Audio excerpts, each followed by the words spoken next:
Hey furry friends, and welcome back to my channel. Sorry for not posting yesterday. I wasn't feeling too good, but I'm feeling better now. And I have another little announcement before we get started with the video. Today's video I am going to be showing my spiders, but I just have him in the intro with me because they were out playing. But just for now, for the summers, I'm going to be uploading on Saturdays instead of Fridays because the summers are just really busy for me on weekdays especially, so it's like less stressful and easier for me. So just for the summer, I will be posting on Saturdays since I'm not busy on the weekends. But once the summer is over, I will go back to my usual Furry Friday posting. Also, I don't know if you can tell, but my hair is a little bit darker. I dyed it like light brown, so yeah. But this is continuing on with the series Life with A, and this week is going to be tarantulas. So let's get started. I'm going to start with the two babies first. So I have 4 different types of tarantulas, so I'm not going to be going into care for this video because each of them have different care.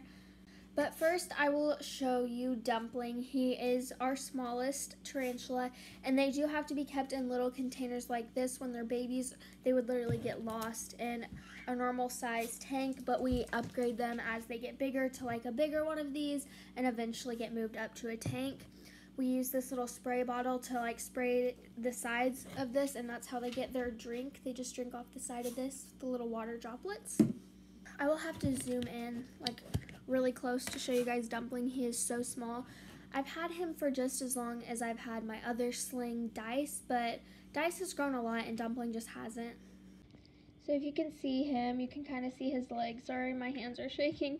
It's hard to zoom in this close, but this, I'll zoom out. You can see how tiny he is. He blends into the dirt, which is why we have to have a small thing like this or he would get lost. He is a Texas brown tarantula, and I will insert a picture of what he will look like when he is full grown. This is what Dumpling will look like when he's full grown. He is taking a while to grow, but this is what he'll look like eventually. When I first got Dice and Dumpling, I got them together. They were both in a container like this. I have Dice in a bigger one now because he has grown a lot and has molted a few times, but I just wrote their names there. So there's Dumpling, and it also has their scientific name here. His is a Hintsy. I think I said that right. But yeah, this is the littlest one, my Texas Brown. And now here's Dice. He is upgraded to one this size because he's grown a lot. I'll show you. Okay. And he is a Brazilian red and white tarantula, and I will also show you what he's going to look like full grown, but he has these really pretty striped legs, and I'm starting to be able to see the stripes on his legs. Oh, so there he is. You can see the little stripes on his leg, and he's obviously a lot bigger than Dumpling. But since he's still really small and like would drown in a water bowl right now, we still do the spraying the water droplets with this on the side so he can get a drink.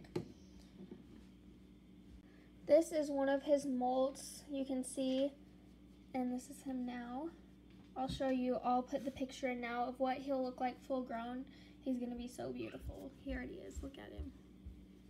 And this is what Dice is going to look like full grown. He'll get some more stripes on his leg, and as you can see, their butt is a little bit red. Very pretty.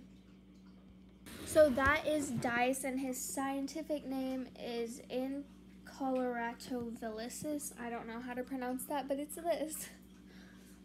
Okay, so those are my 2 babies, and I have 2 full grown ones. My first tarantula I ever got, Rojo, I'll show her next. She is almost 6 years old, and when I got her, she was the size of Dumpling, so I've raised her. She's very sweet.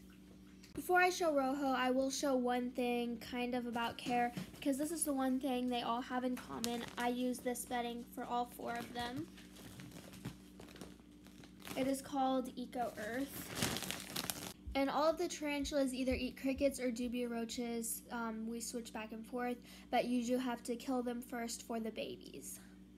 So here's Rojo. This is my very first tarantula I ever got. She is a Mexican red rump, and like I said, she's very sweet. If you do want a tarantula, make sure that they are handleable and nice if you do want one that you can handle. If you want one just to look at that's pretty, that's okay. You just can't hold them. If you're wanting a tarantula that you can hold, make sure they are friendly. She is handleable. Mexican red rumps are a very docile species and probably my favorite. She is very used to people. A few of my friends have held her, and she is very sweet because I raised her from a baby, so she is very used to human interaction and being handled. She's not scared. She's never bitten or anything. She's a very, very sweet girl. So if you want a tarantula you can hold, I would recommend a Mexican red rump. You can kind of see she spit a little bit of a web out. You can kind of see it on her butt. But yeah, close up. Also, the males don't live as long. They live like 2 years, so we know she's a female because she has lived almost 6. The dogs are barking. And she still has a long life left. She can live up to 20 years. So she's on the bed now. When you're handling a tarantula, make sure you have them close to a soft surface. I have this bed right here, so if she fell, she wouldn't be harmed, because if they fall, their abdomens can explode. They're very fragile creatures, so you have to be very careful when handling them. Oh, you're gonna crawl on my leg. So I'm gonna put her back so I can show you guys what their enclosure looks like. Again, they all need something a little bit different depending if they're terrestrial or arboreal. But I'm going to show you guys her setup. No matter what, all of them need a hide. They like to have a hide. So this is what her tank looks like. Don't mind this. I decorated it for Halloween and never took it off. But the hide is also really important because that's where they usually molt at. They go under the hide to molt. And they don't need a very huge tank, like 10, maybe 20 gallon even. She's over there. Don't be scared if you catch them in the middle of molting. They will be on their back. You may think that they're dead, but if they're laying on their back, they're most likely just molting, and you should leave them alone. They can also get a little bit moody like before they molt, which is understandable, so don't hold your tarantula before or a little bit after molting. Oh, the camera went out of focus. They might not eat right before molting, but they will be really hungry afterwards. So I put Rojo back for now, but the last tarantula I have to show you guys is Blossom, and she is a pink-toed tarantula. I cannot handle her. She is a spider that you can't really handle. I mean, I guess you could, some people, but she is very jumpy. They are similar to a jumping spider in the way that they just jump. It's really hard for me to handle her because she just jumps. Like, I could be holding her in my hand and she could jump onto my shoulder. She could jump in the floor and get hurt. So I don't handle her, but I will show you her inside her cage. She's usually in her web. That's what she does most of the time, is just sit and make webs. They are spiders that prefer to be up high, so as you can see, Blossom has her web right here, and she's actually not in her web today. She's just on the side of the glass upside down. She enjoys doing that. And there she is. She does have pink toes. You can't really, oh, you can kind of see the tip of her little pink toes there. That's why I named her Blossom, because of her pink toes. So the lighting, and it's kind of hard to see for the glass, but this is all I can really show you of her since she's not a handleable species really. So that is it. Those are all my tarantulas and what I wanted to talk about today. For the outro, I'm just going to give some reasons why spiders are good pets. They're quiet, they don't have any odor, and their care is very simple, and their cage doesn't need to be cleaned that often. They're quiet, and they're just cool in general. Like, it's cool to say you have a pet tarantula.